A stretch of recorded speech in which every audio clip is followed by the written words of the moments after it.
Hello, everybody, and welcome to Whispers on AM 1600 WKKX, the Valley's Watchdog, and UPRN, the UFO Paranormal Radio Network. It is 6:07 p.m., 76 degrees here in downtown Wheeling.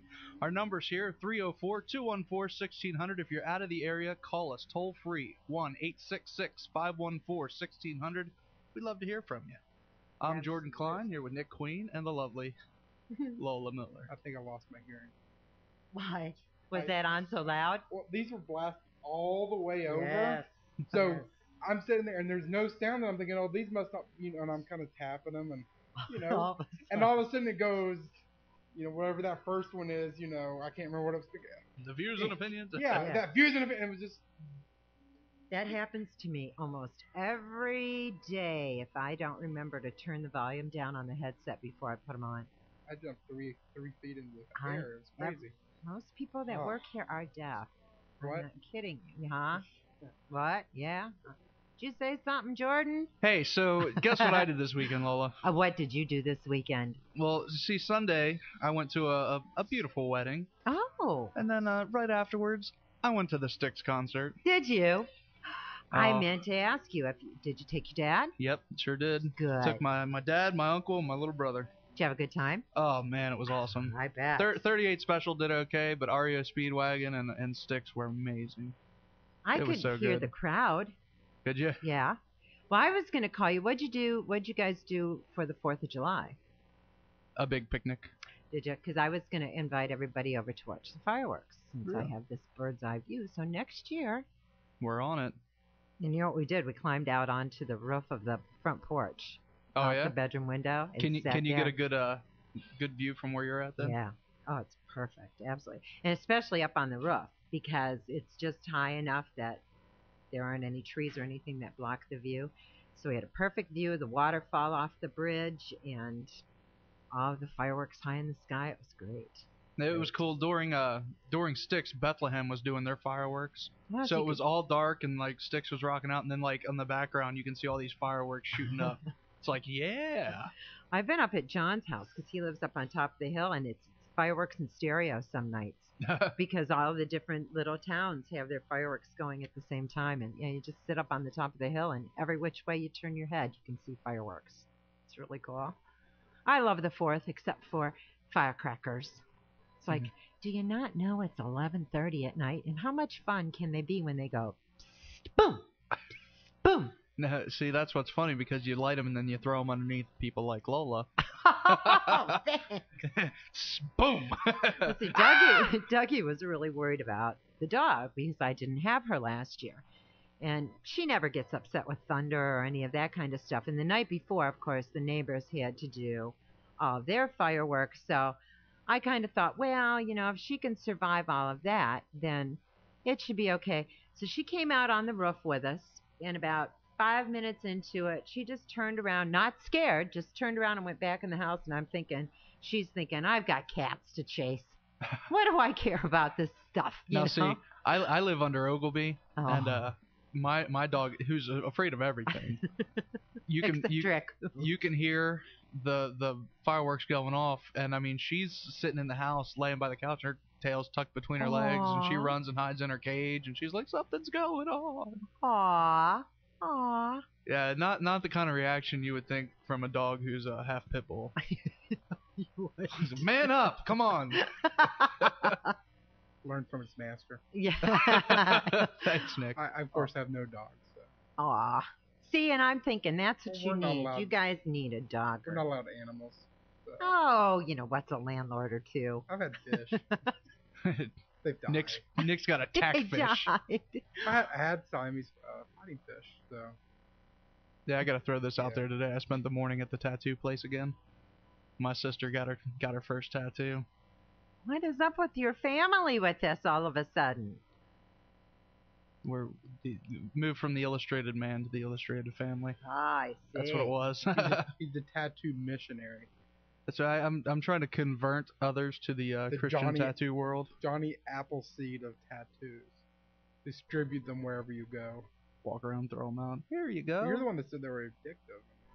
They are. It's an adrenaline keep rush. making fun of me for those of you that have tattoos out there, you know, you feel it in your bones. You gotta get more of them. Because there was needles into your bone. Shut up. Of course you feel it in your bone. You feel it in your skin. You feel it everywhere. Okay, blog action. It. Well, website is up. You have something to ask quick. Jordan? This is kind of back to our Sunday discussion. Somebody wanted to know, and he said he realized this is kind of off topic. Was the concert well attended? Yeah, I would say. I mean, it looked. I mean, I didn't sit and count everybody, but why? Because I'm not that OCD. But it looked that there was between 5,000 and 7,000 people. Well, that's what I had heard, that they had sold already around 6,000 tickets. Then it's probably more than that. I mean, it was. I mean, by the time Styx was playing, it looked like most of the bleachers were well filled and half of the football field was full. Good. Well, that's good. I mean, it was packed. Because that's a good thing, and then that's what he was hoping, is that it was well attended and that everything went well, so that these kind of activities will continue. And a good friend of mine was a cop that was working backstage security, said that next year they're planning on having Aerosmith there. Said they're a few signatures away from having them. So that'll be a good show. I'm there. That'll be good. That would be good. Back to blogs. Okay, I did finally get the website up. Thanks once again to Pixie Miza from Australia. And at this point, I'm working on getting all three of our blogs up and running. Personal blogs, one for me, of course, Jordan and Lola, joining the blog family. Yes, I am. She's so excited. I was showing her. She was clapping and smiling, and I've never done this before. I'm going to put my first blog up tonight. I know it. So, but before it's linked, if you want to see Lola making it as the progression goes, it's whispersradio.com/Lola, and that's going to be LOLA, Lola. LOLA, Lola. All right, you guys. And yeah. And sorry, I just had to do it. So you can see Lola's mind progress through blog. Well, Lola last week said, I want a blog, and what Lola wants, Lola gets. And I went home, and after I figured out what the heck was wrong with the website, went up. There we go. So that's all being, the website and everything's being ready for you to put up right now. I mean, you could put something in there right now. And is it linked from the website yet? Do you have that? I'm putting up some buttons tonight. Hopefully they won't be taken away from the website by ad block. So if you're visiting the website with ad block, turn ad block off. We don't have any ads up, and if we do, we only have a couple. That way you can see. For some reason, it's blocking a lot of stuff. So, okay. Well, looks like we have our guest up. Yes, Jordan. we do. On the show tonight, we have Mr. Scott Roberts. He is the lead investigator and the executive producer for the TV show Dead Reckoning. Mr. Scott, you with us? How you doing? I'm here. Good, sir. How are you? I'm not so bad. No. Okay. Coffeeing up for my second phase of my day. Been there, done that, doing it now. All right. See, usually Tuesdays is Lola's big day. She had some time off, so we get her fresh, and she hasn't been angry at anything yet today. So. Did you say Tuesdays is Lola's big date? No, date. She's she's the producer from like 10 o'clock in the morning until 8 o'clock at night on Tuesdays. And so we get her after everybody's riled her up. Nice. Yeah. But today she's all peppy. She hasn't been here that long. So. Yeah. All right. Yeah. So you're lucky, Scott. All right. Get you when you're peppy. Yes. All right. Dead Reckoning. Can you tell us what that's about? Sure. Let me correct one thing first, is that it is currently not a TV show. It hasn't been a TV show yet. It's a TV show in development. Okay. Sorry. And all that means is it's a concept I started about a year and a half ago, and we've gone through some changes about midway through that with cast and people that were involved. We did some filming of episodes because we were told very early on by a cable network that was going to let us use all their equipment, all their cameramen, all their editing studios, everything like that. Very, I guess, highly vaunted bunch of equipment they have there. Mm-hmm. And they wanted to be able to broadcast our show. And we were told by them, if you want to pitch a show, for television, you need to have 3 shows in the can in order to do that. And what I didn't find out till about 2 shows in, as we were filming, was that you don't really need shows in the can to pitch anything. Usually a pitch meeting consists of your business card and about 10 minutes of talking. So we had some stuff in the can, and then we had some personnel change over here.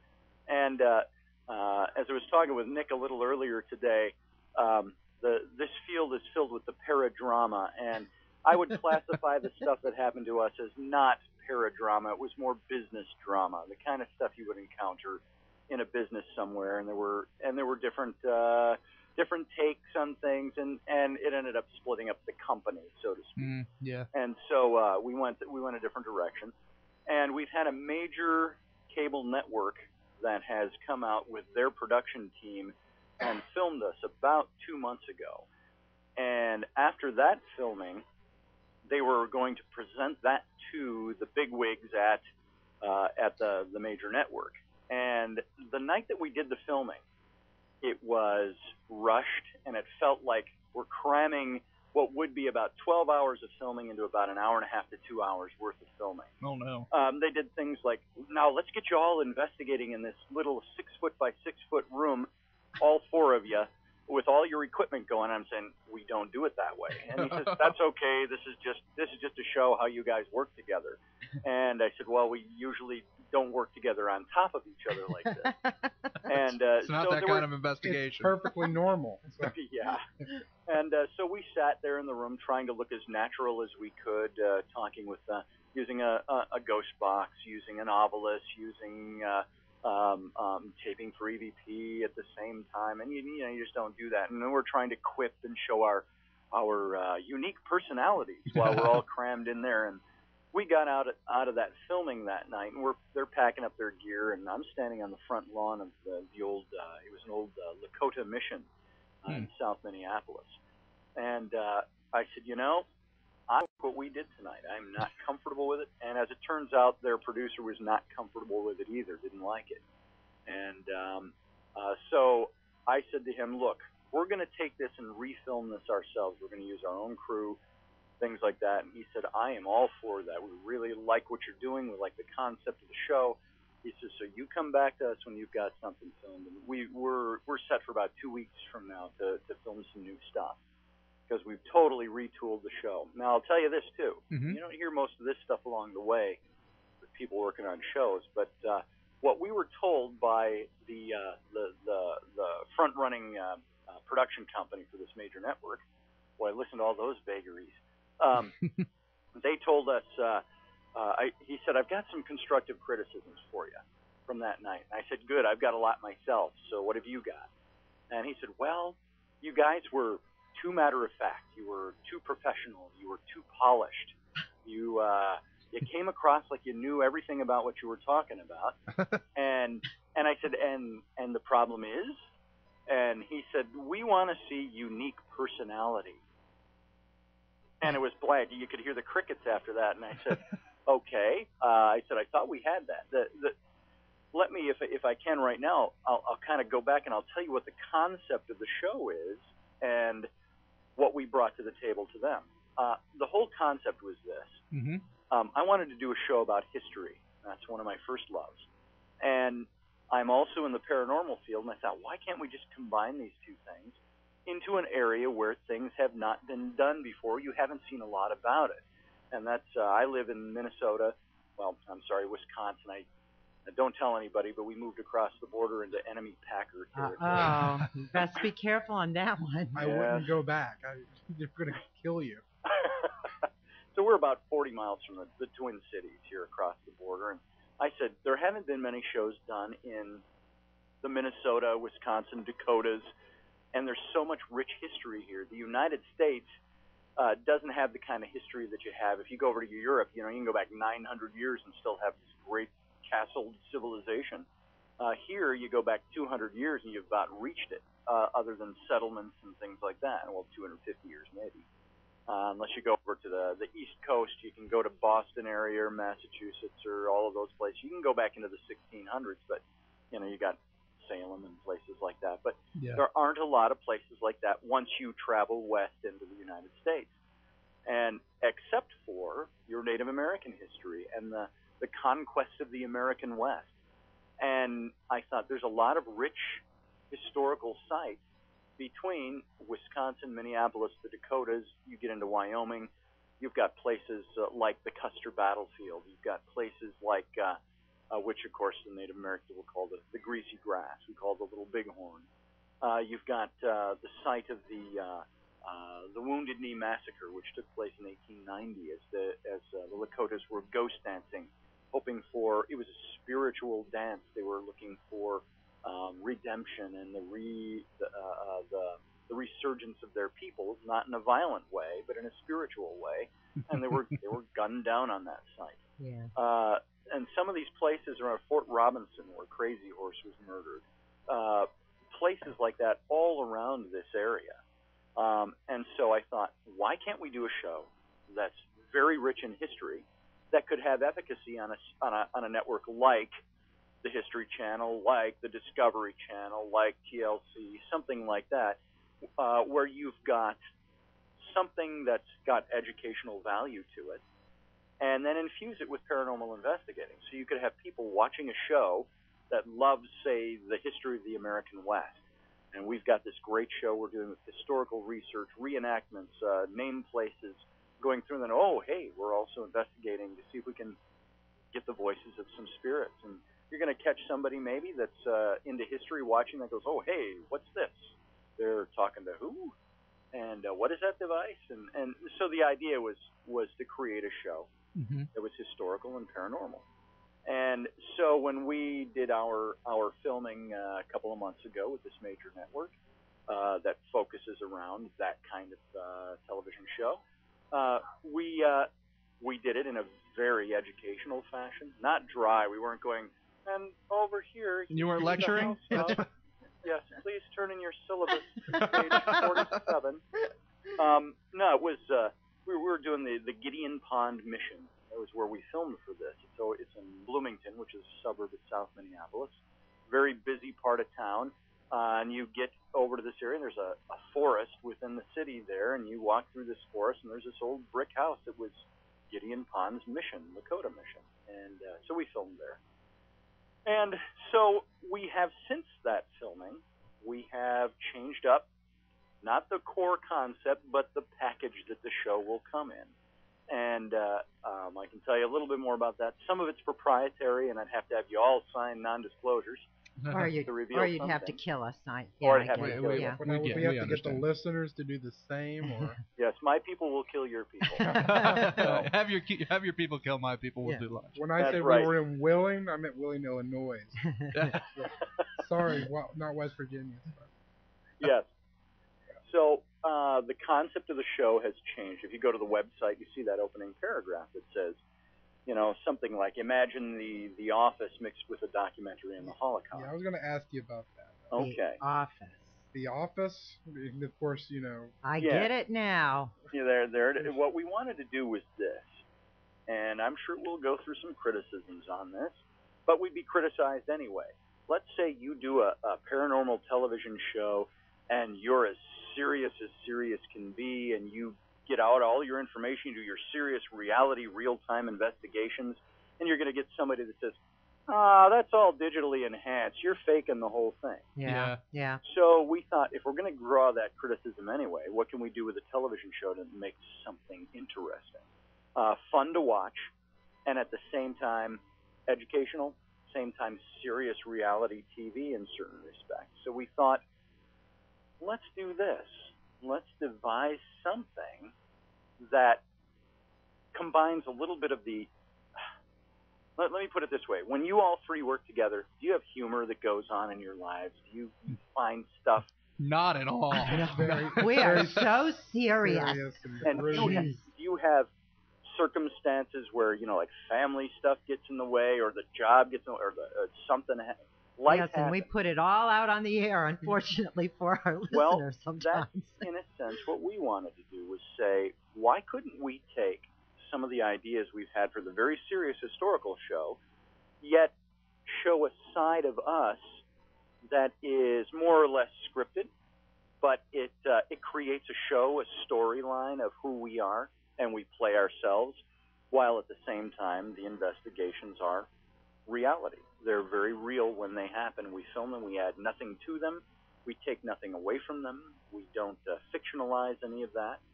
And so we thought, let's show the quirky comedy of the life we go through, each and every one of us, how we interact with each other, how we're building our office, how how we deal with paradrama. Can you call it Whispers Television? No. Probably. You know what? Wow. Good name. Let me write that down. You gave away their name. Now you're going to see the serious side here. His people will see my people. Yes, yes. So one of the real drives behind this is something, again, I talked with Nick about a little bit, is this thing that's starting to be called, maybe maybe it's not a new idea, but I hear more and more the idea of paradrama out there. And I had a big, long talk with John Zaffis the other day, and we were talking about this very thing, the paradrama that's out there. And as we were talking, we were drawing the conclusion that what is the big problem in the paranormal field, that there's so much backbiting, so much backstabbing. Absolutely. So many people who will smile at your face and then turn around the next day and you find out they've gossiped about you to this person, try to remove you from that event for that reason. And they'll tell you one thing to your face and say something else there. They'll concoct something here. They'll take something out of context there. They might even take something that you've actually done and think, oh, my God, a mistake you've made along the way. And they might take that and try to exploit that in order to make you look bad, to make them look better. You know, I'll tell you honestly, I have, just since I've been in this, people take themselves and the whole thing too seriously. Oh, yeah. There is nothing in life that is that serious. And the minute you start approaching it with a sense of humor and a real sense of question, then, you know, there's something wrong with us for doing that. Right.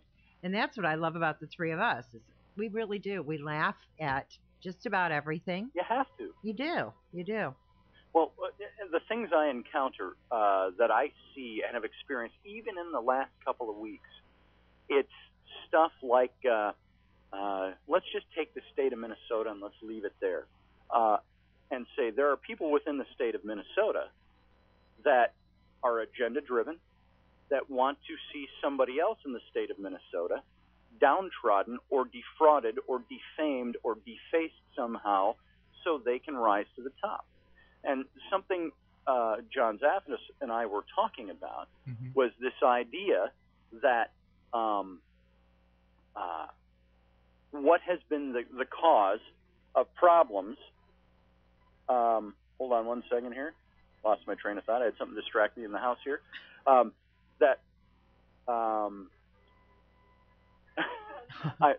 sorry. My wife is laughing at. My wife stuck something in front of my face to look at, and I'm like, you know, I'm on the radio. And now my phone's dying. It's it happens in to my the best ear. of us. It really does. Can you do this for me? Sure. I can pick up where I left. If you can call me back on my other line. It's actually, you know what? It's the perfect time. We're going to go to a break. It's because it's 6:30. All right. Sounds so good. We'll call you back during the break, and we'll be right back with Scott Roberts here on AM 1600 WKKX and UPRN, the UFO Paranormal Radio Network.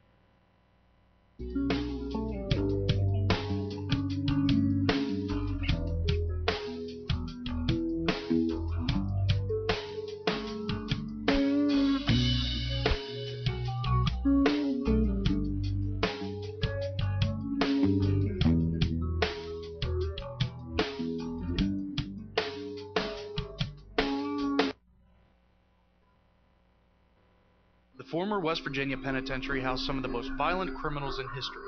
Many of the prisoners who lived there also died there. It is known for being one of the most bloody institutions in the United States.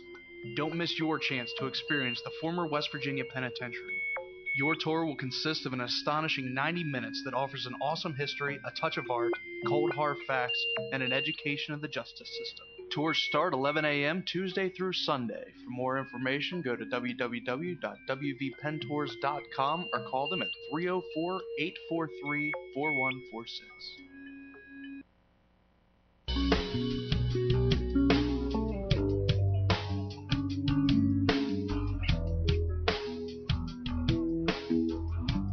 Welcome back to Whispers, everybody, on AM 1600 WKKX, the Valley's Watchdog, and UPRN, the UFO Paranormal Radio Network. I'm Jordan Klein, here with Nick Queen and the lovely Lola Miller, who now has a blog, if you check it out, whispersradio.com/Lola. She hasn't written anything on it, but bookmark it because she will.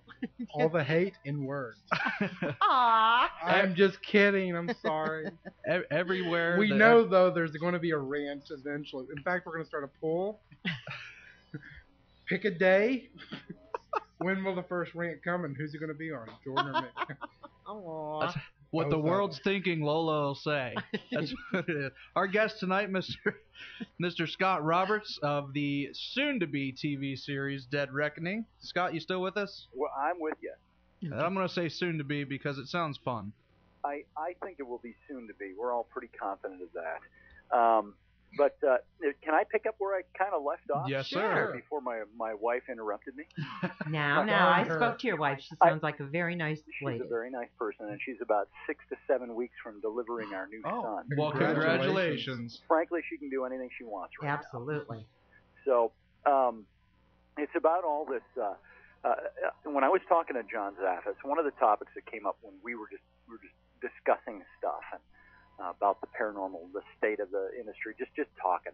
And he said, and we both kind of concurred on this, is what seems to be the big deal in the paranormal that all this kind of paradrama is going on right now. And it's his belief, and I think a lot of others, that the advent of, and this hits us both between the eyes, the advent of radio shows, of accessibility to radio shows and podcasts, everybody wanting to do a TV show, everybody wanting to vie for positions to speak or do something at an event, and everybody wants to vie for the dollars that are available. And because, everybody knows you guys are getting filthy rich off of doing this radio show. Oh, I'm sure. Absolutely. And I'm getting filthy rich off of doing my non-TV show right now. Jordan and I have been able to go out to dinner one time.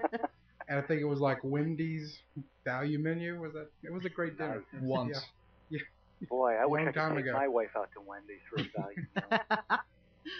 So what I think has gone on, and this is, in a sense, how I justify what I'm doing with Dead Reckoning, is I'm not doing this show so I can get fame and fortune in the paranormal world. Sure. Yeah. Is that my nose, Drake? No. And I was joking around. I said, give me the money, keep the fame, Yeah. But, and there's no money yet, so I don't know if that comes or not. But the idea with this whole show is to do something that means something, that's worthwhile, that I enjoy the creative process. I've been in advertising as a creative for 20-plus years, and I like creating things. I like photography. I like cinematography. I love history. And so if I could put all those things together and say, hey, I could do a show like that. I wrote a kid's book. I wrote the book and I illustrated it. I'd give them away if I could, because I say, hey, look what I made. I made this. Read this. Enjoy it. But, of course, if the publisher doesn't make money, you don't get to do a second one. So there's always the money attached to something. So, yeah, it'd be nice if there would be money to be made on this. It'd be nice if it had commercial success. But the idea is that if it doesn't have commercial success, you're doing it. You're basically making glorified home movies, and you post them up on the internet. You go, hey, watch our stuff. And so we're trying to do something that can get out there and teach a little history, say something about the paranormal. I liken what we do in the paranormal to the explorers of, the 13th and the 14th and the 15th century. These were guys that said, hey, the world is not flat. The world is round, and it's out there, and I want to go find it. I want to go show you that I can come back with a palm frond from going over the edge of the earth. Wow. And that's kind of what I liken to what we're doing, is to say there's something there on a spiritual level that you can explore. There's a science to it, and there's a spirituality to it. They're so inextricably linked. And how can we tap into that? And we all know you can tap into that. It's what can we come back with? Can we do anything different? Can we add any different dimension to history by tapping into something paranormal? So that's the whole thrust of the show, is to do something worthwhile. And the bottom line, even though there's all this esoteric quality you can put to it, it's you do it to have fun. And if we're not going to have fun doing this and not enjoy ourselves doing it, we just stop doing it. Yeah, it's not worth it then. So, exactly. So, I think there's too much backstabbing out there because there's too many people are trying to vie for positioning. And it's something we've talked about for a while now, that people in the paranormal world need to be together in the things they do. You know, absolutely. We're all working towards the same goal, and none of it's an exact science. That, you know, there should be more people working together and sharing information and you know what I mean? There should be no, I'm the biggest and the best. No, I'm the biggest and the best. It's like because it's Jordan and I. That's it. I mean, knock this chip off my shoulder, I tell you. Yeah, pretty much. I mean, it is though. It is kind of sad. One of the things we were working on, I can't even remember the name of the person we talked to. Brett Griffith. Brett Griffith. He's with West Coast Taps or something like that. Good friend of mine. He had mentioned something on the show about a place where people could go together and share information, rather than you know, everybody hoarding, you know, their top secret ideas. You know, that way, you know.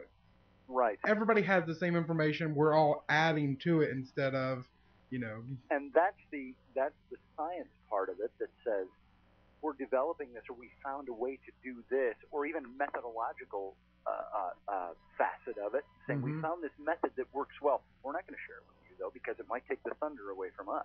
Yeah, we can make money with it later. Right. So. And I even run into people that will publicly preach spirit and harmony and peace and unity and harmony and purpose, and privately are the biggest agenda-driven backstabbers I've ever seen. They will rip your throat out. Yep, they'll slit their mom's throat to get a little bit of fame. So anyway, it works. It helps helps the message. Yeah.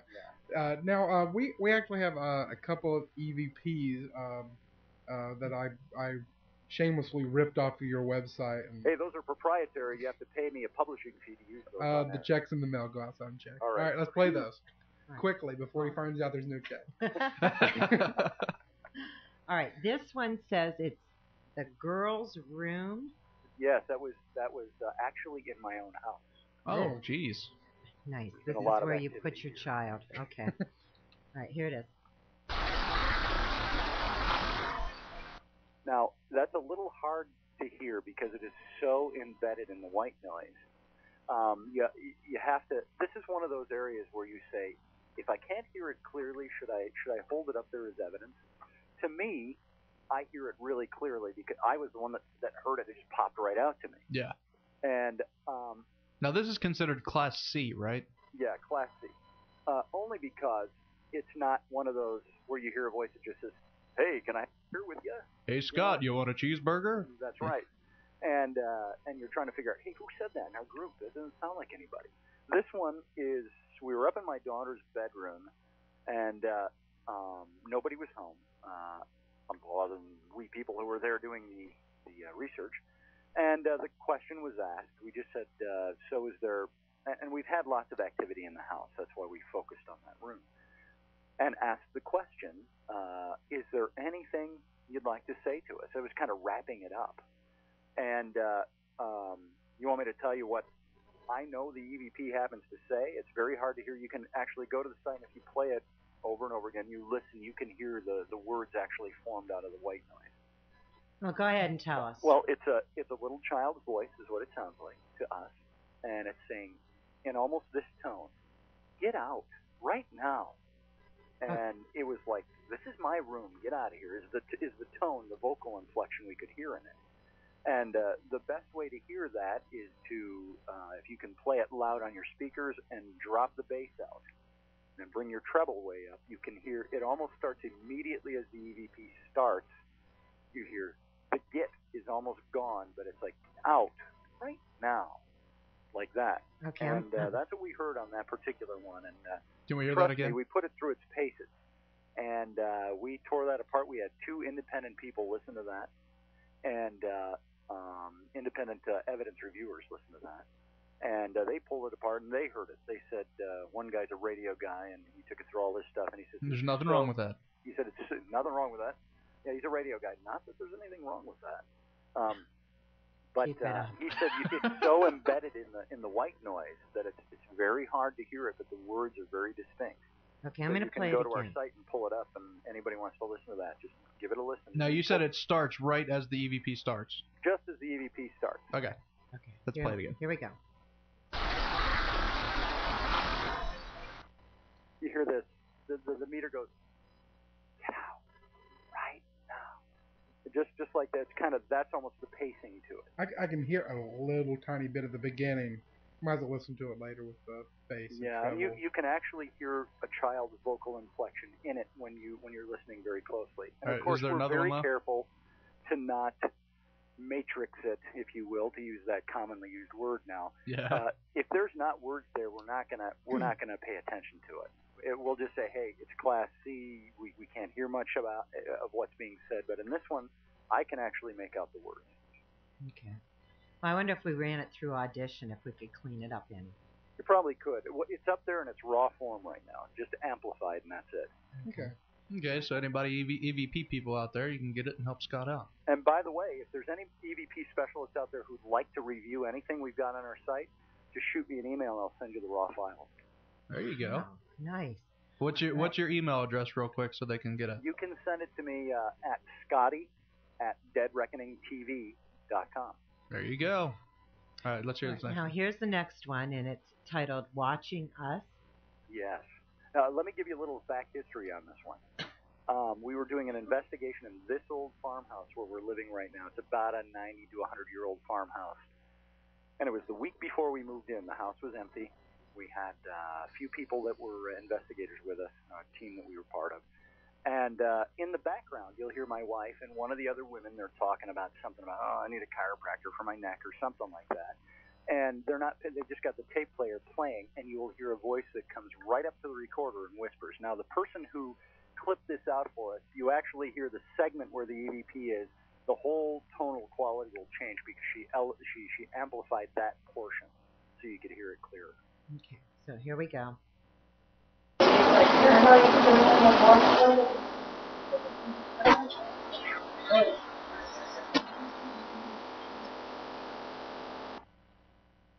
I couldn't hear it. It was so loud in my earpiece and muffled I couldn't quite hear it. Let me do it again because I did have the pod all the way up for the last one, so okay. I'm going to drop it down a little bit.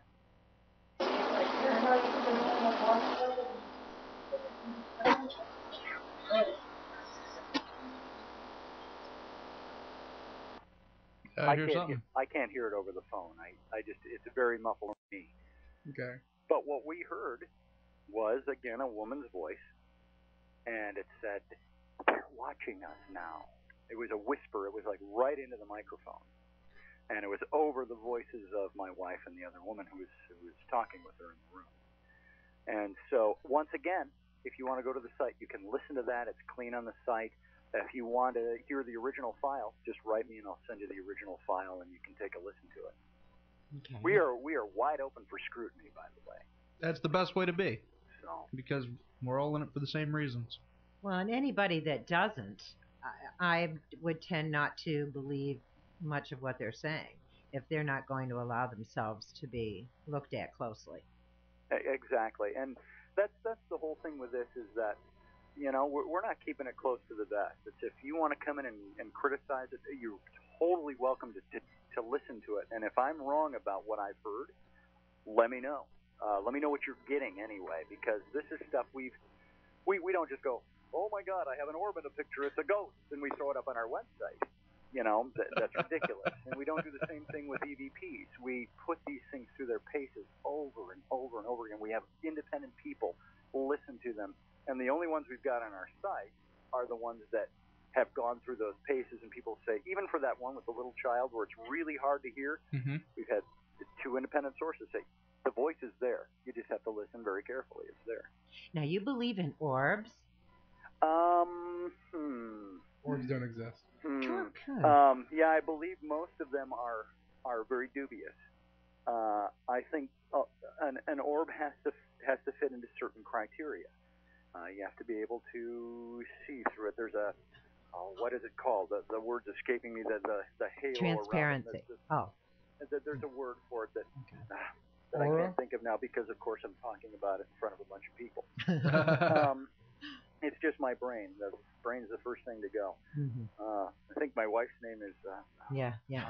Is that her? Yeah, I think so. But I've gotten some very successful ones. Let's put it this way. In the some 10, 11 years that I've been doing this, I've gotten one orb picture that actually manifested a face, and you could see an image manifesting. And it was an image that was up against, I don't have it on our website because it wasn't affiliated with Dead Reckoning at the time. But if you went to my MySpace page, which is where I think I've got it posted up there, go to my MySpace page. It's myspace.com/kilted_dad, KILTED_dad. Kilted, as in you. Kilted, like I'm wearing my kilt. Uh-huh. So kilted_dad. And if you scroll down the left side, you'll see it was a picture I took at Portchester Castle in 2005.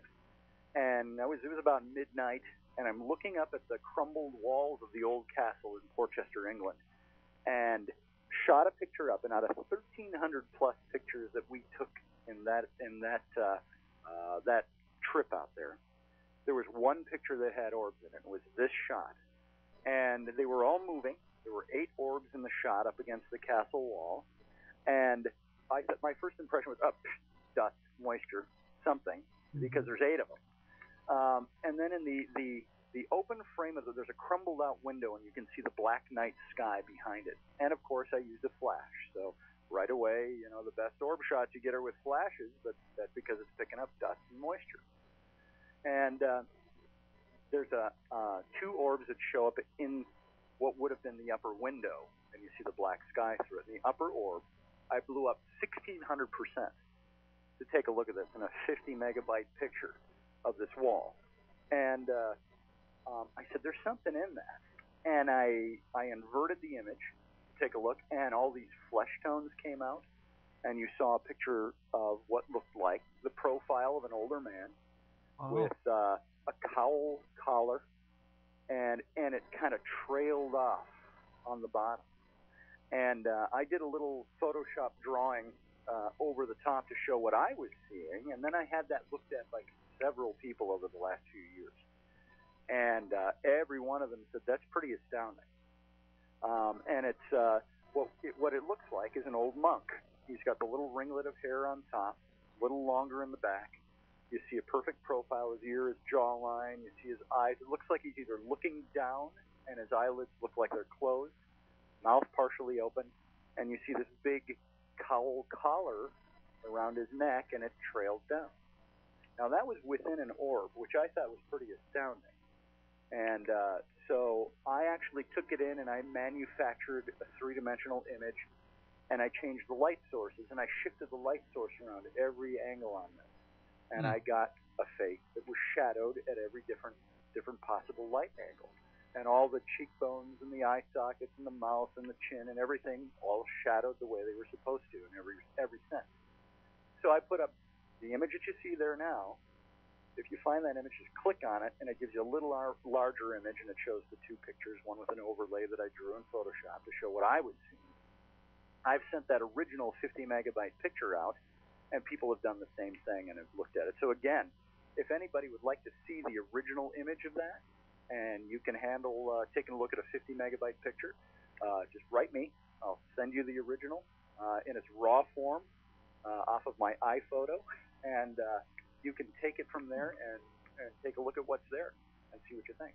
Okay, I'm going to I think orbs exist only because, for the most part, that's the only thing I've ever seen. And believe me, Scott, I really want to have some type of an experience. And I'm the only one that usually never does. So I took these pictures at the pen. And, is that why you get mad? Yes. Probably. It's all this frustration that just builds up from so many. She's an angry woman. Yeah. But I did get a couple pictures that too, in fact, that are different. The spots look different, and when I blew them up as much as I could, just messing around on my computer, it looks like there is something in them.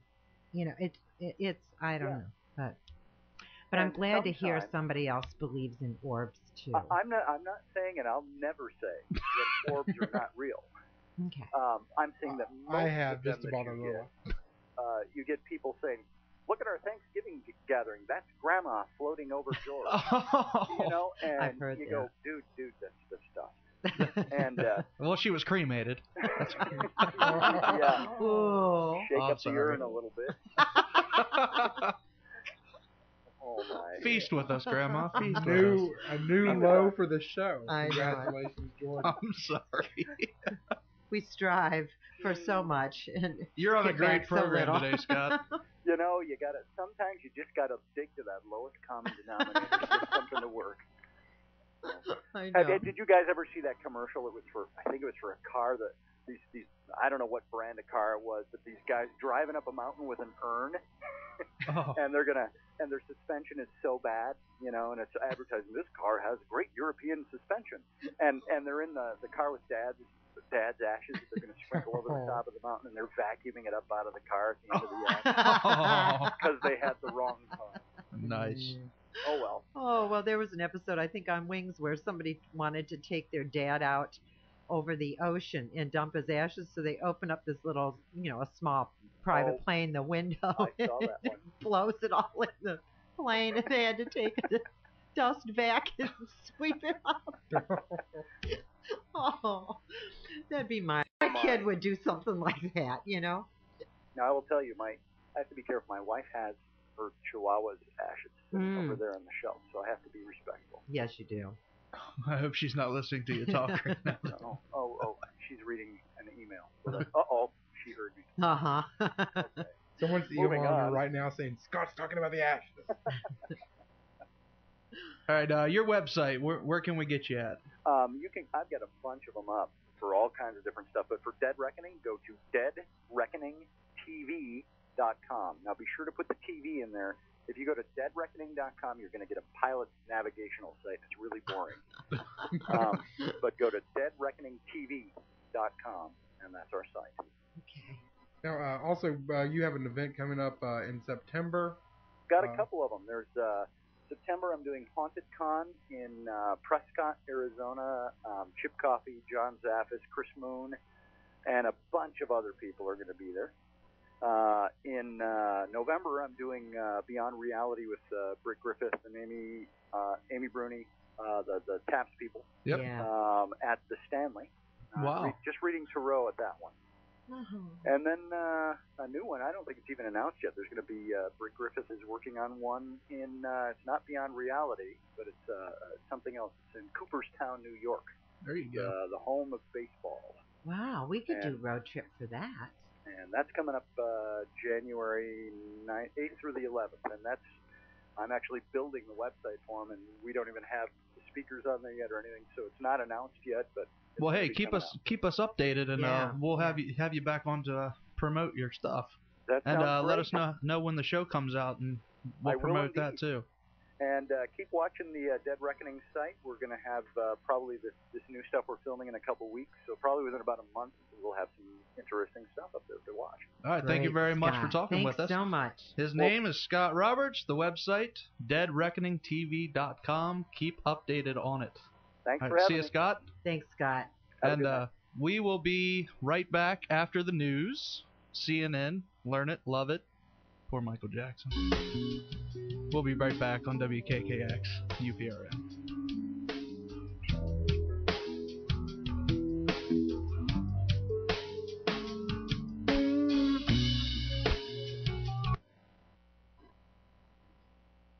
The former West Virginia Penitentiary housed some of the most violent criminals in history.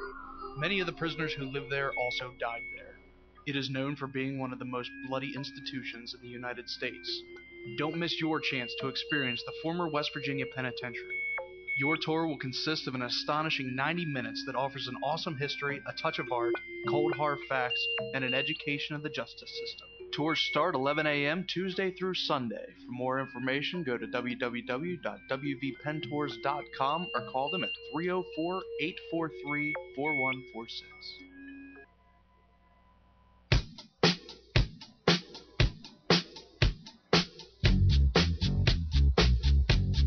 Just when you thought there wasn't any more Michael Jackson.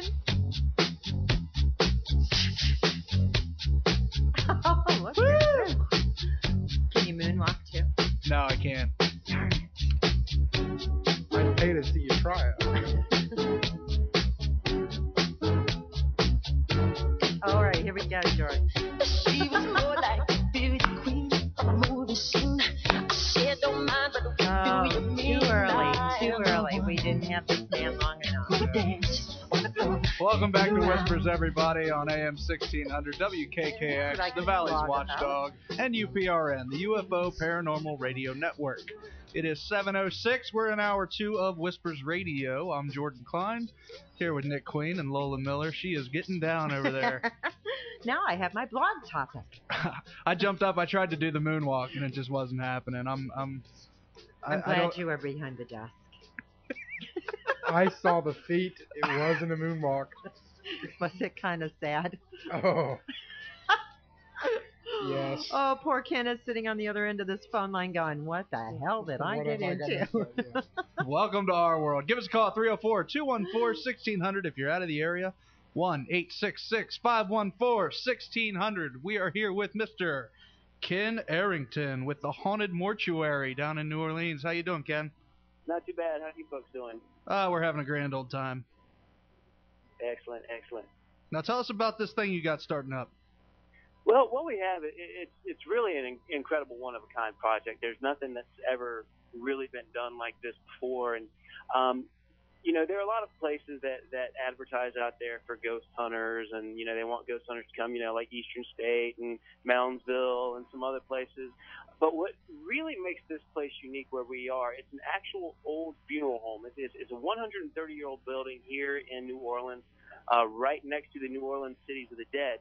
Mm-hmm. There are over 1 million people interred around this building. And this building was the last stop for a lot of people, on this plane of existence anyway, if you want to call it that. And the building's gone through a miraculous transformance. Right before Katrina, it had been gutted, and they were going to turn it into a day spa. Probably not the smartest decision of all time, turning this funeral home in the middle of this cemetery into a day spa. Sounds relaxing. But, it didn't work out, and they had gutted the interior. There was nothing left, and then 2 weeks later, Katrina came to town, and the building was abandoned, and so it's this humongous building. It's 14,000 square feet. It's very intimidating, colonnaded front, and it had a long history of being very haunted. In fact, there are ghost stories about the building going back over 100 years, about a spectral woman in white, about children that run around the property, about an old undertaker and a mortician that still do their job even though they've passed on.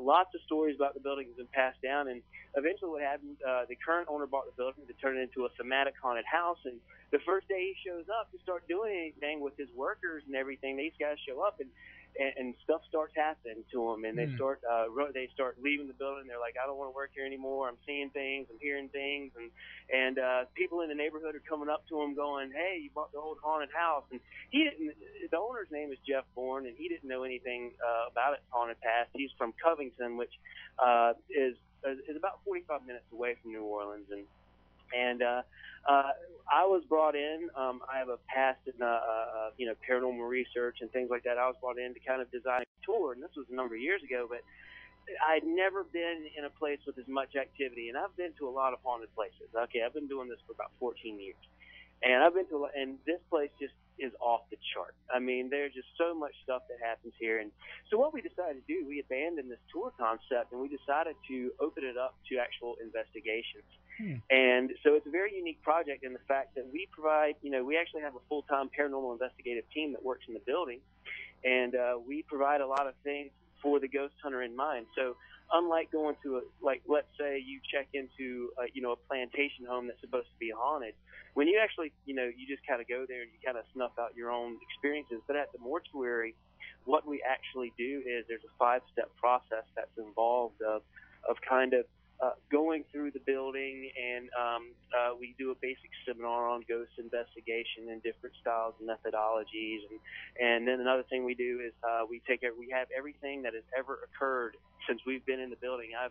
I and a few other guys have collected every story. Let's say if you were to come in and something happened to you, what you would do is say, hey, this kind of happened to me, and we actually record the information. So when you come in this building, it's like talking history. I mean, it's absolutely amazing because you come in and we have this area set up where you can read every single paranormal occurrence that has ever happened in this building. We have in the person's words that it happened to, we have that there so people can see it. And I'm talking about hundreds of stories. I'm not talking about, I was standing over here and I felt this happen. I'm talking about, I was standing here, this person walked up to me, and next thing I know, they asked if I was here to see Mr. Anderson. I turned around and they had disappeared. Wow. I mean, like crazy stuff. So it's a very exciting project to be a part of, and we're just trying to get that word out. Now, have you had any, like some of the TV shows, Taps, Ghost Hunters, anything like that, express interest in going in? Actually, well, since we just fired up, we have got some interest. Sci-Fi Channel does want to come out, and they're talking about doing a possible show here. I can't talk too much about it, but there is a new show that is getting ready to debut. I can't really talk about it from contractual reasons, but let's just say in October you're going to see a lot about the building. There's a new paranormal reality show that is coming out that I can't really talk about right now, but it's going to blow a lot of these other shows away. I mean, it's done from a science basis, so I can't give away too much, but let's just say you're going to start to see a lot about it coming up in the future. And another team has come through, and they wanted to film a pilot episode that they're pitching to a few networks. So we're very open for anybody that wants to come in. We have a lot of big-time players like Night Watchers, and they're setting up an investigation in December. I mean, lots of good. And like I said, we've been doing this for only 2 months, man, and interest is just blowing off the chart. I mean, it's because like I said, we kind of offer something that a lot of people don't, and that is a full immersive experience. For instance, if you come to our place and you've never handled an EMF detector before, or if you've never handled a thermal camera before, a good thermal camera costs upwards of $4,000. We allow people to rent our equipment. So when we and how much do you charge for like a thermal camera? Well, thermal camera's pretty expensive. Yeah, that's what what we usually do with like a thermal camera, if like, okay, we had a paranormal team come out of Texas on our second public investigation, and these guys were awesome. They came out and they stayed overnight, and investigations, they only start at like $30. I mean, it's very inexpensive. And these guys actually stayed overnight, and there was like 6 of them, so they pitched together and they could rent out a thermal cam. What we try to do, we're not trying to gouge people when they come in to rent equipment, and what we're generally doing, like something like a thermal cam, because of insurance purposes, it's pretty pricey. It's like $350, but your regular run-of-the-mill magnetometer, $5. I mean, DVR, $10. We're not gouging people out there. Well, we're trying to just get that interest built. We want them to come in and actually learn how to do it the right way, because being in this field yourself, that a lot of times people will watch a TV show and they think that they actually know what they're doing, and it's really not like that at all. If you expect it to be like TV, you're in for a disappointment. People really don't realize how much time and effort goes into some of these shows, and how unentertaining 4 hours in a room with nobody else asking questions into a recorder. Exactly. Sometimes you watch these shows for an hour and you're like, man, that's boring. Well, imagine the people that were there. It's kind of like they were there for like 5 hours and nothing happened, But it's exciting in its own way, and the main thing that we try to teach people when they come in is that there's really no right way to do a paranormal investigation. There are definitely wrong ways, but there's really no one right way. And until all this stuff is theory, and until it's proven it's fact, we need to keep our minds as open as possible when we're trying to find out how to actually study this stuff. You got guys, you have people like Harry Price and who had a kind of conjuration background way back in the 30s, and you had people like Hans Holzer who believed that you scientific equipment was worthless. You had to have a medium. You have guys like, TAPS and Ghost Hunters and Southwest Ghost Hunters Association that don't believe in using mediums at all and only believe in using equipment. Now, how do you feel about that, like the way TAPS does it? How do you feel about that? Well, it has its pluses and minuses. I'm a firm believer that ghost hunts. There's two different types of things. You have ghost hunting and you have ghost investigation. Mm-hmm. And what we try to at the mortuary, we try to bang into people's heads is that what we're trying to do is make you a ghost investigator. And ghost hunters kind of have like this thrill-seeking mentality, and a lot of this has been, and nothing against the TAPS guys because I love them to death. Don't get me wrong. They've done a lot for without TAPS. Let's face it, a lot of the paranormal people that are interested in the paranormal that are around today wouldn't be interested. They got interested through that television show, and I think that they're good guys, and it's just a lot of people watch the show, and it's just because of the format of the show, people get the wrong idea, and with a lot of people are into ghost hunting, which is kind of a thrill-seeking mentality. They kind of come in, they don't do research, they don't do proper interviews, they don't do some of the things that a ghost investigator will do. They don't do, they don't get baseline measurements the way they should. They don't, do their homework, so to speak. And, it's just kind of they don't have the number one thing that a ghost investigator needs, and that's time. A ghost investigation is not done in one night, as Lloyd Arbach likes to say, and he's absolutely 100% correct. Have you ever met a ghost that appeared or did something according to your time schedule? Well, Lola sure hasn't. Right. Oh, I'm pathetic, but that's for another show. They do their own thing, and active, even in the most active of haunted places, you can go days, weeks, months, and years without having anything happen.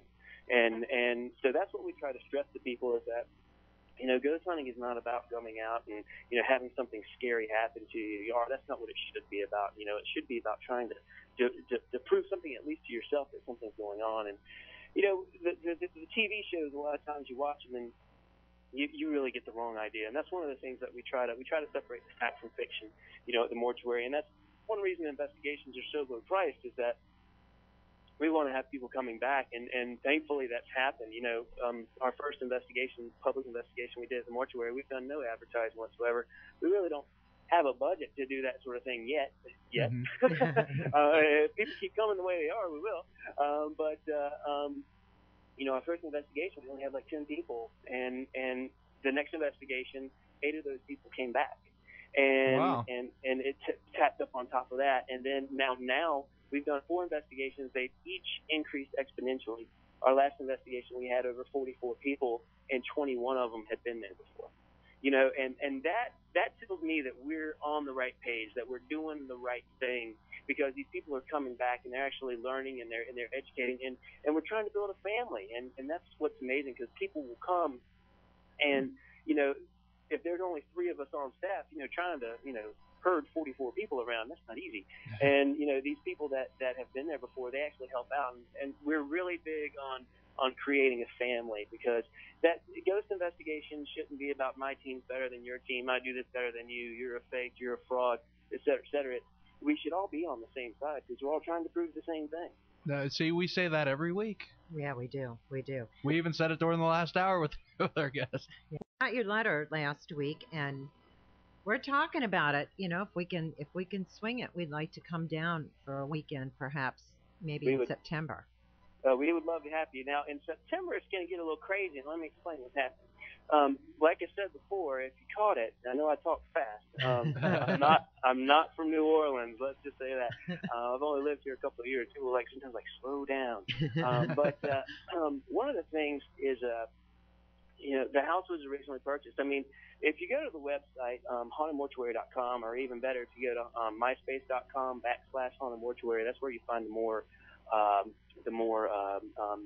kind of open, photographs of people taking, stuff like that. If you go there, it's really a scary place from the outside.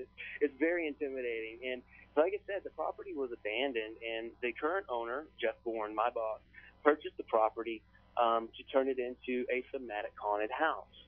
And he's done that, and it's a very successful haunted house. In fact, the first year that we were open, we placed on MSN's top 10 scary haunted houses. And a lot of the reason for that is because the building is downright frightening from outside. It's intimidating. I mean, it is enormous. It's 14,000 square feet. It's a funeral home, and it has a long legendary history here in New Orleans. And it's a very frightening place to look at from outside.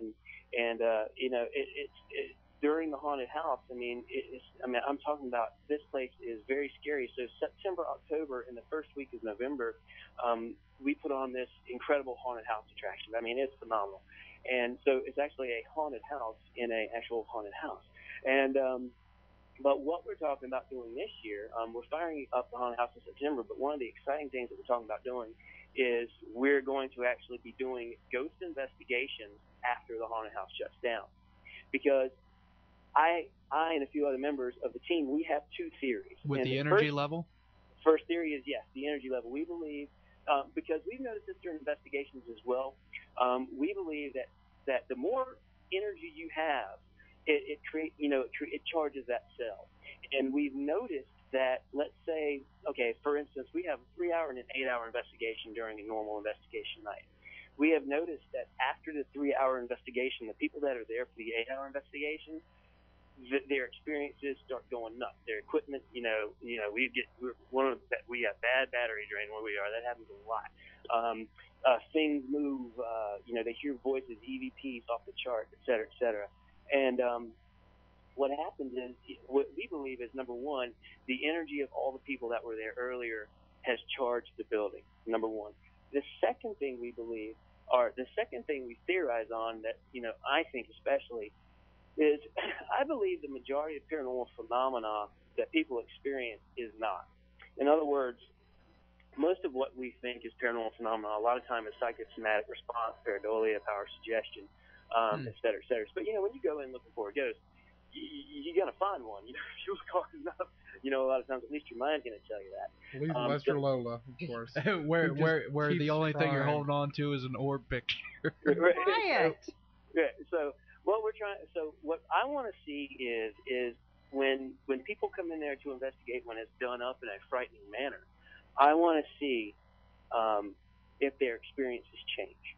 For instance, now when people have interactions with paranormal phenomena in the building, I've never had anybody go run screaming from the building. It's always a, wow, I can't believe this happened, kind of an exciting thing. Yeah. I want to see the transition that occurs. I want to see if, these props kind of induce a different feeling in regards to paranormal phenomena. So there's a lot of things we actually do study.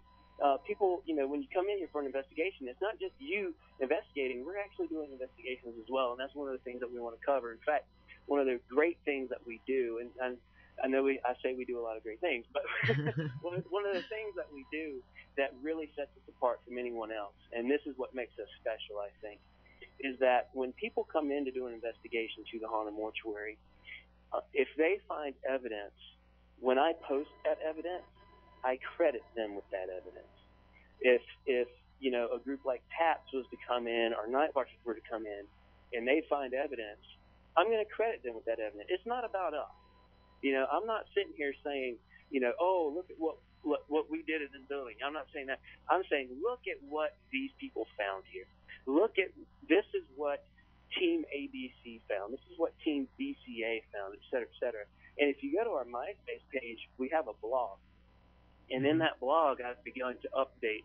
Basically, you can actually see how we handle our investigations, because I put, basically it's an 11-page investigative report from our last investigation, where you can see where I credit every single person with the evidence they've captured. And I make sure everyone that ever reads that blog, or everyone that ever comes into that building, gets the credit they deserve.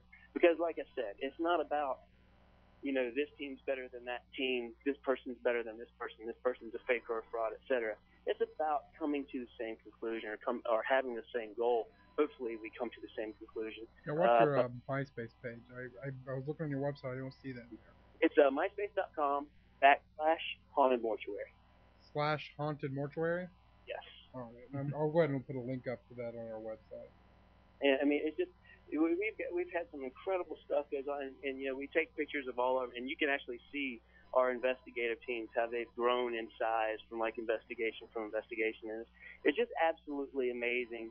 And the things that people experience. We've also even written a book. We just wrote a book, The Haunted Mortuary Essential Companion Paranormal Investigator Guide, and that's on one of the friend lists as well as a picture of yours truly.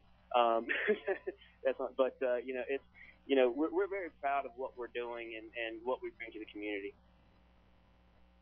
I think it's great. Now, my question is, how many people could you take on a trip?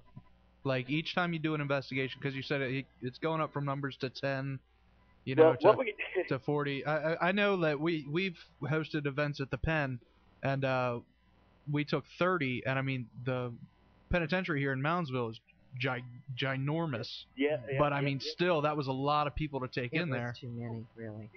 There's a couple of ways. There's a couple of ways we do things, and the first, it's a growing process for us too, because see, that's what happened. We had like the first investigation, that was great.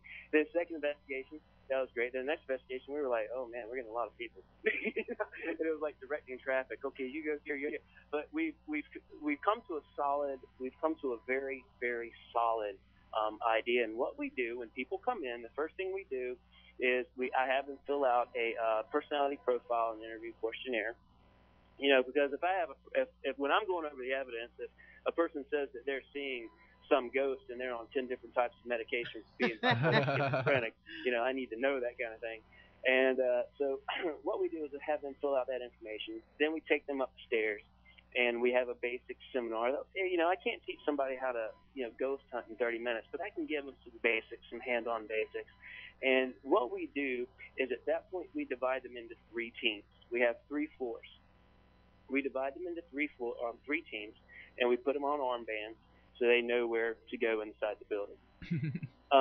We give everyone maps. It's because you need a map. I mean, because the place is a sprawling mansion. I mean, it is because the bottom floor is kept like the haunted house all year round, and it's a maze, which is kind of freaky because it actually still has the old embalming room, the old autopsy room, the old crematorium area. Oh, wow. That's all still downstairs. And what we do is, so we divide everyone into 3 teams. We send them to and we send them to your main floor, the top floor, and the basement floor. And each team has kind of like a lead investigator, and it has a paranormal research assistant. The paranormal research assistant's job is to sit there and to write everything down. They're basically the recorder. And then you have people that also have notebooks and pens.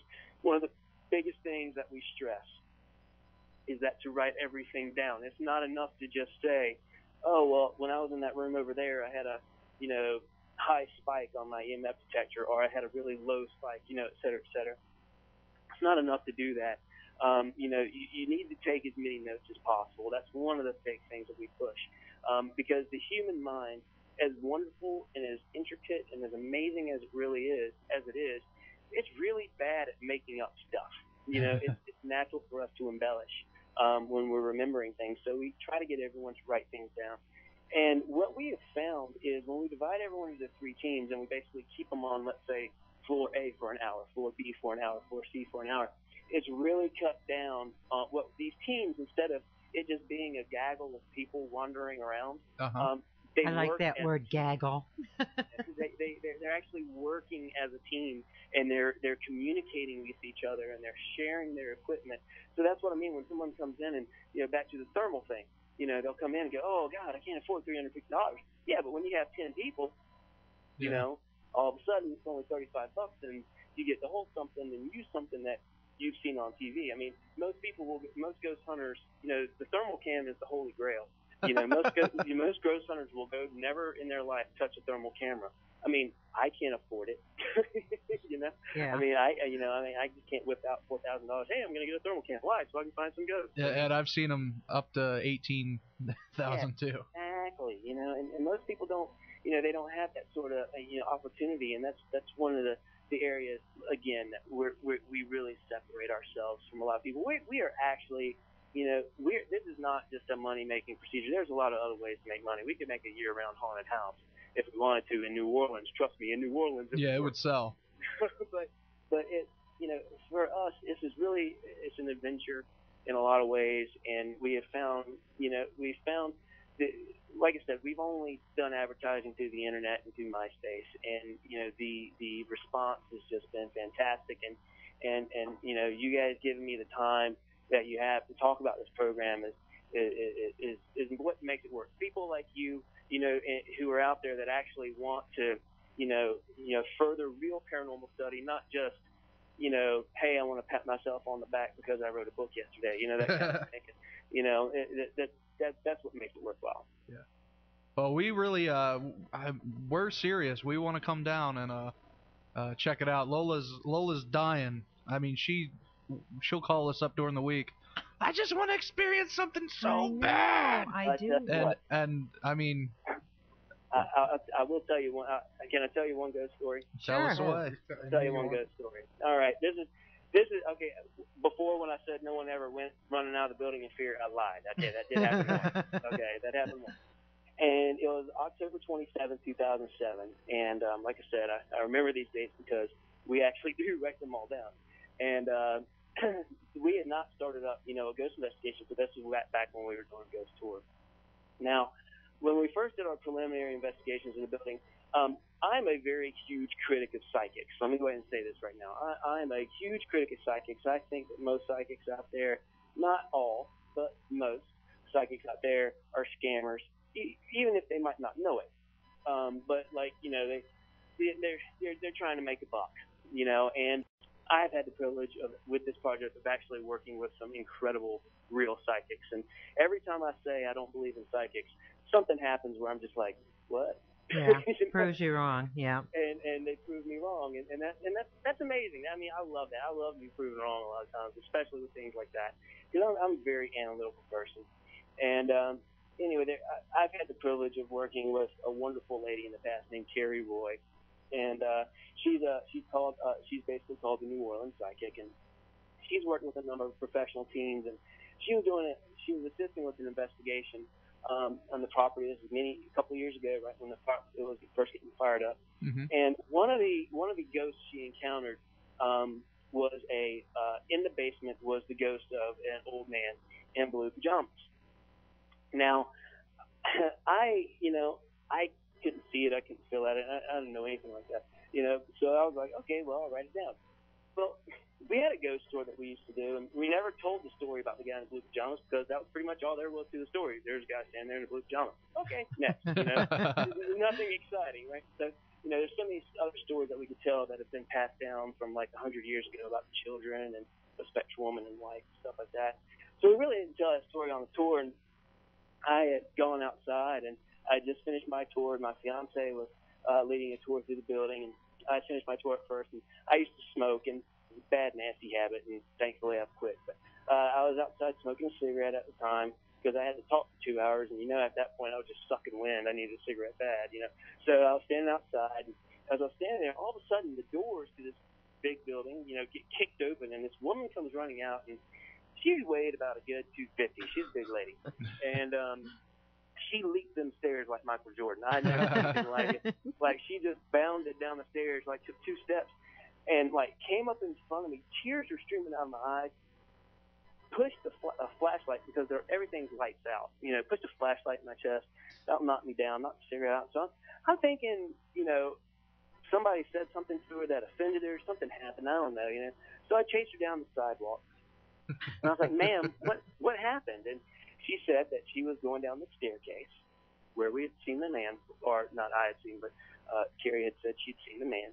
We were walking down the staircase, and she was the last one in the group, and she got to the bottom of the stairs, and she looked up, and where she looked up, there was an old man in blue pajamas standing there shaking, reaching for her, like needed help. And she lost her mind, basically, and ran out of the building. Now, I had never, ever told anybody about that man that stood at the bottom of the stairs. Now, what really made it remarkable is that since that time, I've seen him too. Really? I was one of those investigators who was lucky enough to have witnessed a full-body apparition. And not only did I see him, my fiance has seen him as well as numerous other people that have worked in the building.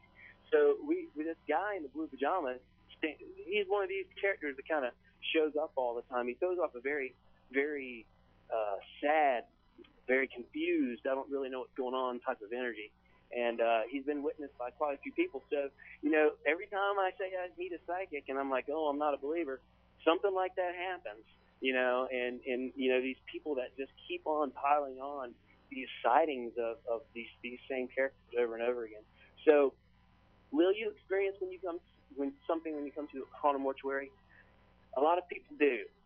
I've never been in a place where so many people report similar things, and that's one of the things we hope to prove by posting our investigations online.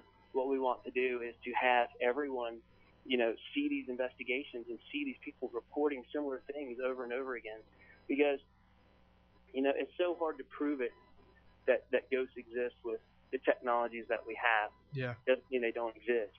It's just,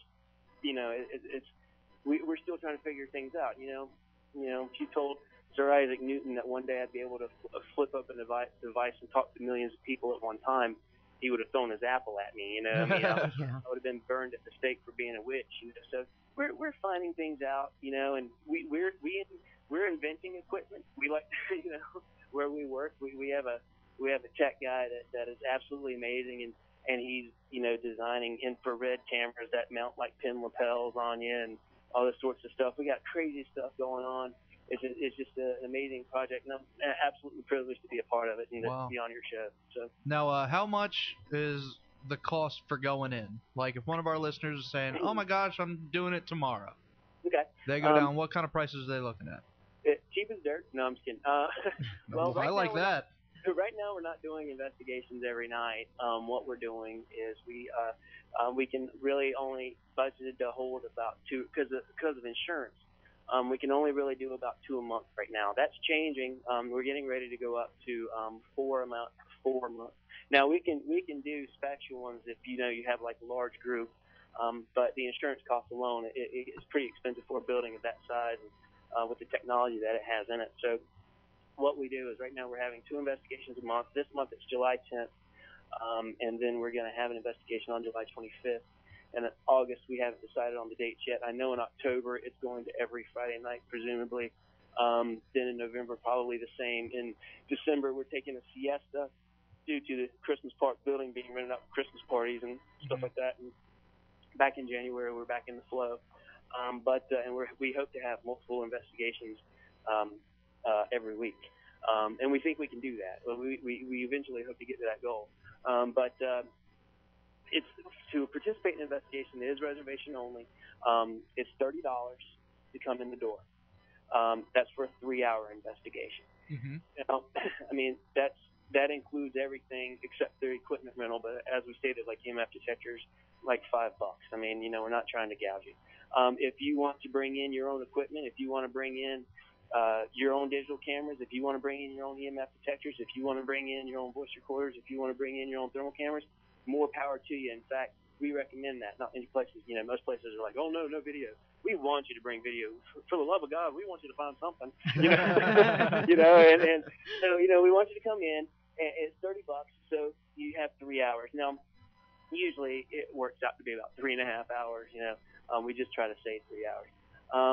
Now, that's the 3-hour option. Now, there's an 8-hour option as well. Now, the 8-hour option is a little more serious and it's a little more pricey. The 8-hour option is $100. And people go all the time, well, man, $100 sounds kind of expensive. Not really in the long run, because what happens is, what we find is, let's say we have a group of 40 people. Mm-hmm. So you got 40 people there with a $30 investigation. Well, all those people leave, and then there's only 5 of you. And you have the whole building.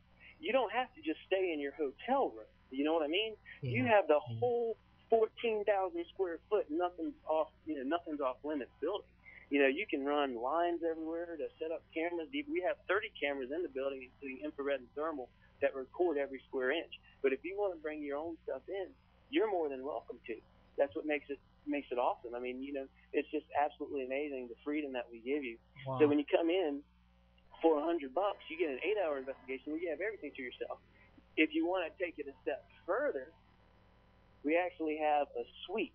We actually have 2 suites that we can rent out. Now, for the serious investigator, we recommend the suites, and we've had numerous people take us up on this offer. And basically what it is is if you do the 8-hour investigation, like for $100, you have the option of staying completely overnight in the suite. Now the suite is $300, but it's just for the suite. Now 4 people can stay in a suite, so it only breaks down, or 4 or 5 people, so it breaks down to 50, 60, $70 a person to actually keep staying overnight. It's not that bad. Yeah. But with the suite, that is an amazing base camp area because you got a super deluxe king size bed, an additional day bed, you've got a marble shower, and a 42-inch plasma screen wall mount TV, and a private balcony. So it's loaded to the max for comfort. The suites were originally designed to be built for haunted house staff when they were staying over, when they were building the haunted house, and eventually we were like, you know what? We just kept getting asked by people. People were like, please let me stay overnight. Please let me stay overnight. So we actually went through with it, and it's like one of our most popular features. People just love, and because when you have the suite, let's say you're there with 8 people that have spent $100 to do an 8-hour investigation, but let's say 5 of them have to leave, and there's 3 of you in the suite. Well, guess who has the building all to themselves now? The 3 people. Yeah, yeah. Now, how long do you get the suite for? You can stay there till 11 a.m. the next morning. Like a hotel. Just like a hotel. Just like a hotel. Of course, no room service, though. That's oh, damn, I was going to ask if there's coffee in the morning. Now, if you pay enough, we could probably set that up for you. Now, is there any activity that goes on in the suites as well? Is there? Yes. Actually, one of the suites was built over one of the more actively. We have a ghost story that was sent in to us. The city of New Orleans has been incredible to us so far, and there's such a rich tradition and history here in this city, which is why I'm proud to live here. And even a hurricane can't run everybody off, and there's just so much love and caring. Contrary to what you hear in the media about everybody trying to shoot each other, that's not really how it is here in New Orleans. And there's an incredible community here, especially with the ghosts and hauntings and things, and everybody kind of looks out for each other, and there's been a lot of preponderance, so to speak, of stories that have been submitted to us, from people that actually went to funerals there and saw the same ghosts that we report now. And so we've collected all these stories, and where that suite is actually used to be a snack room when it was a funeral home. But this funeral home was not a normal funeral home. This funeral home had 3 maids. It had a housekeeper and a caretaker, and as well as an undertaker that were there almost all the time.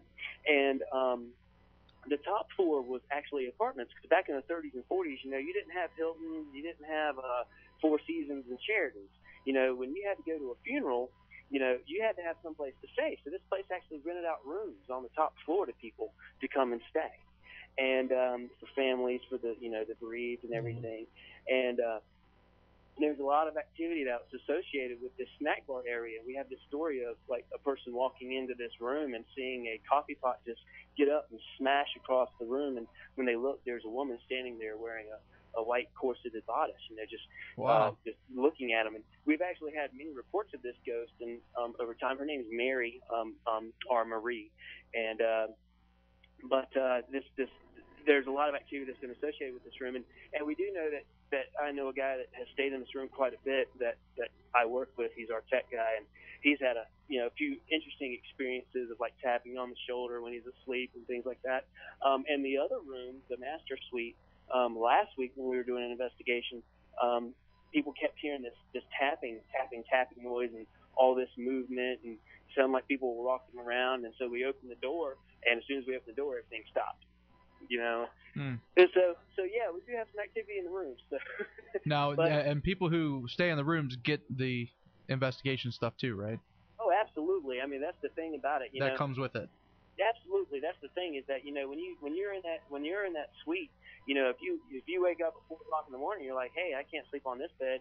We have a couple of gurneys in the old embalming room. Oh, come on. You are more than welcome to get out. We actually had a person that did that. That was having problems sleeping, and they actually went downstairs and they laid on the gurney, and they just felt really weird, of course, because it's an old embalming room, and they started doing some voice recording, and they started joking around with another person came in the room, and you can hear him kind of like talking and stuff. And I actually have this as an EVP, and would be glad to send it to you guys. They're talking. You can hear them joking around, and then all of a sudden, they didn't hear this when they were in there, but all of a sudden, there was a male and two females talking in the room, and all of a sudden, as the male's laughing, you hear another male voice say, "Stop that." Ooh. I would too. So, they didn't know that, of course, until they played it, and it freaked them out pretty bad. And it's the embalming room. We actually have a ghost that haunts the embalming room that used to work in that embalming room. He's been witnessed there since the 1960s, and he always appears.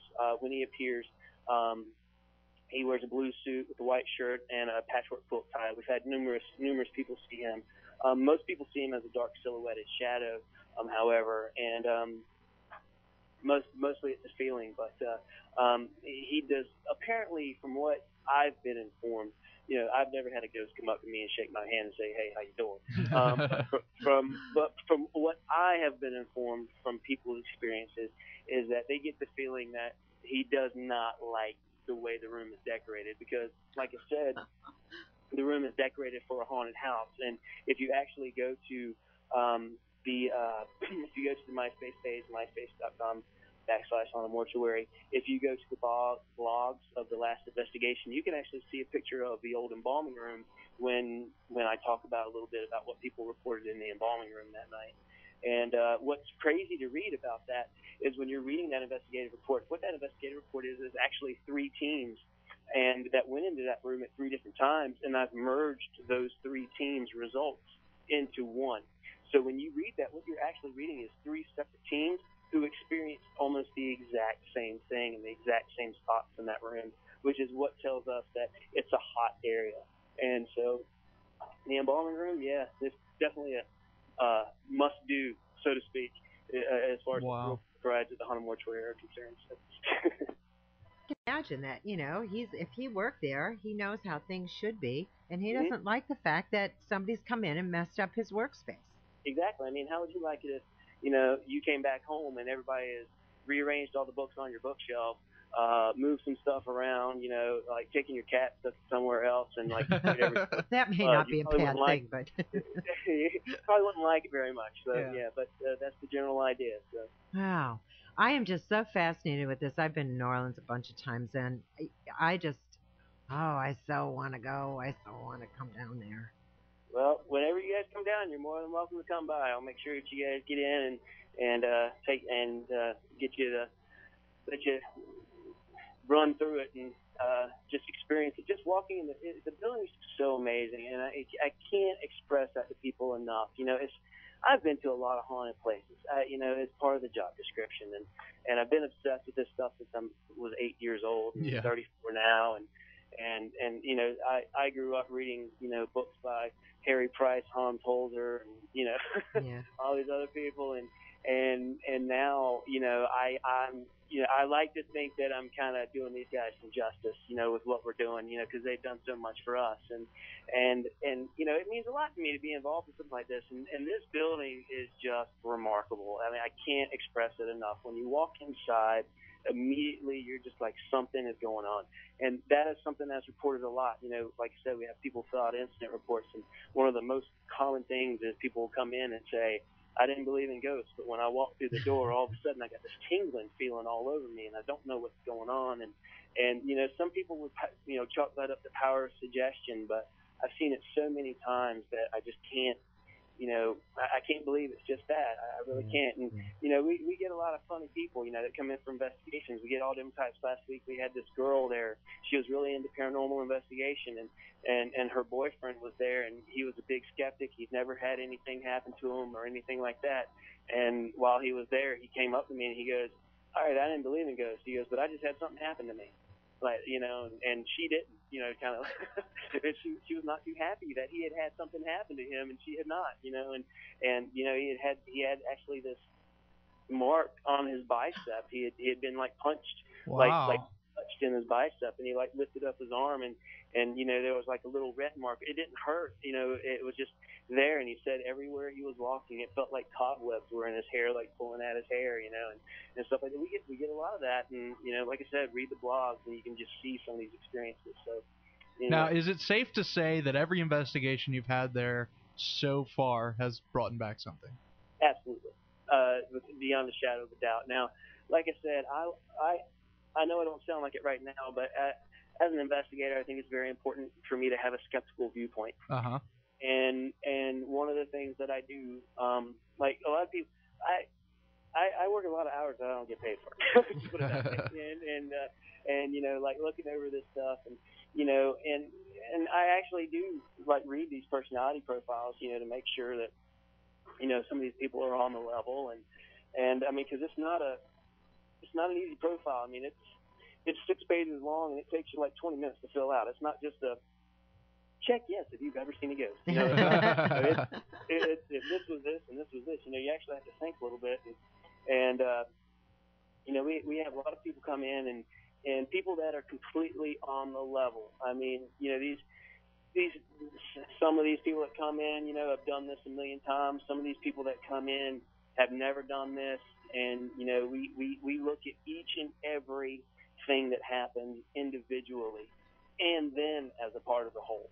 We can't just say, hey, it's, this person said this, so let's add this. We have to be critical. And I take a perverse pleasure in debunking stuff. I really do. Like these guys from Texas, they called Epic, East Texas Paranormal Investigation Center. These guys were awesome. They came in to do an investigation, and they had tons of stuff. They found tons of stuff, and there was this one picture that the guy was like, man, I really, I know I got something. I was like, no, you didn't. It's a haunted house prop. He's like, come on, no, you didn't. It's a haunted house. But you have to do that, and what's funny about that is there's like 4 people have taken this picture thinking it's a ghost. And I'm like, it's a haunted house prop. And I don't, that's part of my job though. I'm not a, Brian Schill. Yeah, you're not going to let people go on thinking, it's something when it's not, when there's so much that's real going on that. That's right. See, doing something like that is, Brian Schill put it best. He calls these people paranormal cheerleaders. Brian Schill is founder of the International Parapsychology Research Foundation, and he calls these people paranormal cheerleaders, and those are the skeptics. Those types of people are the skeptics' biggest firing point, so to speak. Well, you got all these people that just believe anything they're told, and so, what we have to be extremely critical. I think sometimes I'm overly critical, and I'll just say, okay. So what I try to do with the investigation reports is I just write everything out, and I try to let people make up their own mind. But what I tell people to do is just pay attention to the commonalities that you find, and that's when we know we have something going on, But I tell people, watch out all the time, especially you can read in investigation reports that people, when they get into the basement, start reporting more things. I don't think that's because there's more activity in the basement. Contrary to that, I actually think there's more activity in other parts of the building. But the basement is where people start to notice every little thing because the basement is scary. Yeah. They expect to find something there. Exactly. So that's where, the mind is, the mind will play tricks on you, but the scariest ghost is the ghost that's not there. And that's the one that we all kind of try to, well, we want to find something scary, but most ghosts aren't. They're just like you and me, just trying to get a little attention. So. Well, Ken, I want to ask you. You said you're not from New Orleans. Where are you from? North Carolina. I should have known. So is Nick. Yeah, I'm from what part? What part? Yeah. North Carolina, or Raleigh, North Carolina. Proud member of the Wolfpack Nation at NC State. So. I'm from the beach area, so. Oh, really? What part? You know where Swansboro is? Yeah, I sure do. Yep, that's where I'm from. Oh, wow, cool. Awesome. Yeah, Poor fella. Pretty place. Small world, see? There we go. There must be something in the water there in North Carolina. It is. All right, yeah, Ken. when I didn't I was just telling my fiance she's from North Carolina too. We moved down here to New Orleans about 3 years ago, and I was just telling her, I was like, when I lived in North Carolina, I just did not realize how incredible the beaches were there. They're just so beautiful, and down here, well, it's a beach. I'll just put it that way. That you get to share with, all kinds of reptiles. That's exactly. I know. Well, Ken, that's all the time we actually have for today. I want to thank you very much. You will be here. You will we're coming be here down and first. at We're some point. coming down. Yeah. Awesome. And we want to work something out with you, like a banner exchange. Just we're gonna show support to what you're doing. Yeah. Because that sounds great. Awesome. Well, thanks so much, guys. I appreciate it. And thank you. The website is thehauntedmortuary.com, correct? Yes. And also the myspace.com/hauntedmortuary, and that's has all the same information. The main site, of course, is the most important, but the MySpace page is where you can always find our investigations and everything in our blog list. And I have both of those linked up on our website. So, awesome. Front page. There you go. All right, Ken. Thank you very much for spending some time with us today, and you'll be here from us. Yep. All right. All right. Awesome. See you, Ken. Okay. Thanks, Ken. See ya. All right, Lo. When we scheduling? Oh man, I want to go. What did he say about September? Is it that time? They start to glitz up for Halloween. Here's my question: is it $30 per person or $30 for your group? Yeah. Likewise, 100. I hadn't thought about that. I think you said it was $30 a person. Yeah, I would have guessed it was $30. So the 8 hours is $100. Now I would imagine that 300 you could get the room for, a couple, 2-3 people put in there, So that's what I'm guessing. That would be probably the better way. If you had 4 people at $300, I'm not doing you that. get math. a room. I'm not either, but you get not only the entire time until 11 a.m.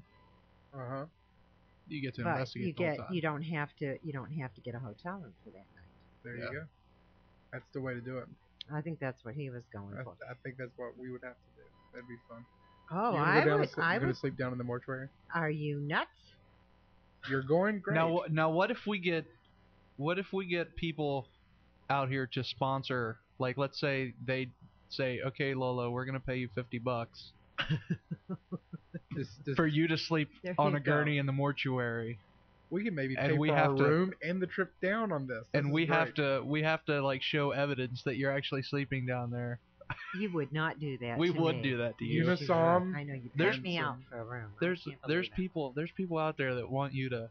I mean, where else are you going to experience what you want to experience unless you're sleeping on a gurney in the embalming room at a funeral home that's very haunted? Now that's saying you want to see who's something. More confused, that ghost in blue pajamas or me? You would do that. What if you woke up, like you let's say you actually fell asleep down there, and you wake up and the guy in the blue pajamas is like sitting like right over you, going and like reaching out to you. Oh, he'd be like, "Help me!" Help that would be the me. longest ride back to Wheeling. I can't believe You want to talk about a ranting blog? We're not scheduling the guest the next week. It's just going to be Lola over and over again. 2 hours. I can't believe you guys paid money to make me do that. I quit. I'm telling you, you guys have never been down there. The cemeteries are phenomenal. There's just so much. Every single part of New Orleans is old. Really? Yes, and oh my goodness, it's just amazing down there.